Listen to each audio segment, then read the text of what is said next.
حمزہ ناصر official Islamic channel کو like subscribe کریں۔ رزق کا پاک ہونا یہ بہت ضروری ہے۔ اس طرح نظر کی پاکیزگی، اگر نظر پاک نہیں ہے تو عبادت کی لذتیں ہی نصیب نہیں ہو سکتی، عبادت کا سرور ہی نہیں آ سکتا۔ نماز پڑھنے کا ایک حظ ہے، لطف ہے، وہ لطف نصیب ہی نہیں ہو سکتا۔ بندہ اللہ کے حضور پیش ہو رہا ہو تو واپسی جب آئے تو اس کے اوپر ایک کیفیت ہونی چاہیے، ایک باطن میں سرشاری ہونی چاہیے۔ بندہ کسی بڑے شخص سے ملے تو کئی دن تک اس کا نشہ نہیں اترتا کہ میں فلاں سے مل کے آیا ہوں، تو جو رب سے مل کر آئے تو اس کا بھی ایک نشہ ہے نا، لیکن چونکہ اس کی نظر پاک نہیں تھی اس لیے وہ ملاقات ہی ادھوری رہ گئی اس کی، تو اس کو اس کا سرور باطن نصیب ہی نہیں ہو سکا، اس کا حظ ہی نہیں نصیب ہو سکا۔ ایمان کی ایک مٹھاس ہے۔ جیب میں پیسے ہونا تو اس کا اپنا ایک نشہ ہوتا ہے کہ میرے جیب میں 5 لاکھ روپیہ پڑا ہے۔ وہ آج کل وہ بچے ہیں اس عمر میں، اگر مہنگا موبائل ہو ہاتھ کے اندر تو اس کا ایک نشہ ہوتا ہے میرے ہاتھ میں اتنی قیمت کا موبائل ہے۔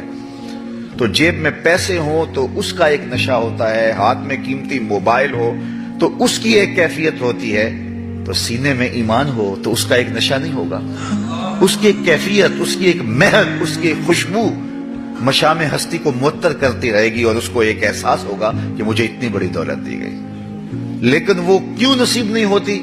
اس لیے کہ یہ 3 چیزیں نصیب نہیں ہوں گی۔ تو جب اللہ اس کے رسول کو ہر شے سے زیادہ محبوب نہیں جانیں گے، جو اپنے لیے پسند کرتے ہیں وہ اپنے مومن بھائی کے لیے پسند نہیں کریں گے، اور تیسرا کفر کی طرف پلٹنا اتنا مشکل ہوگا کہ آگ میں جانا آسان ہوگا لیکن کفر کی طرف جانا مشکل ہوگا۔ جب تک یہ 3 چیزیں نہ ہوں تو فرمایا ایمان کی حلاوت، ایمان کی مٹھاس نصیب ہی نہیں ہوتی ہے۔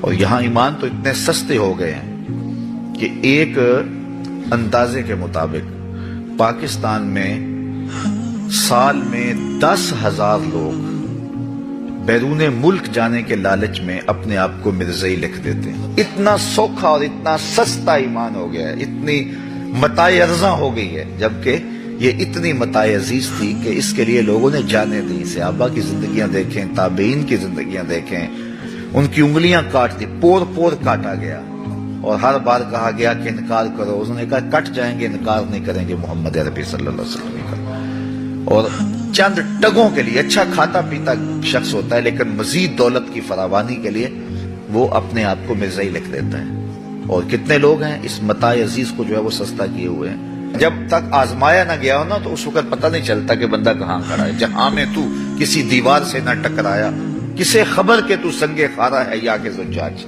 اقبال کہتا ہے جب ٹکرائے گا نا تو کسی دیوار سے پھر پتہ چلے گا پتھر ہے یا شیشہ ہے۔ تو میں اور آپ جب کسی مشکل میں پڑے تو اس وقت پتہ چلتا ہے کہ ہمارا جو ہے وہ ایمان کہاں تک مضبوط ہے۔